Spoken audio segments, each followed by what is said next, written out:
Before you start spending a lot of money on parts, do this one trick on your BMW E36 to fix your windows. Welcome back to the ATV channel, and we are here to show you a quick trick on how to reset your windows on an E36.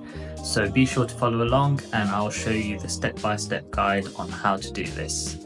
Let's get into it. By the way, this will work on all E36s with electric windows. If you're having issues with your E36 windows, this is a quick test that you can try before you start spending money on your E36 and replacing parts such as window motors and other components like relays and things like that. So this is just a reset for your windows. So to do this, put your ignition into position 1, put all your windows down, so all the way down, and the ones on the passenger side too.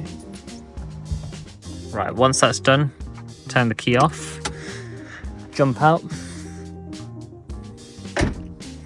put the key into the keyhole and turn it to the left, and this will force all your windows to go back up again.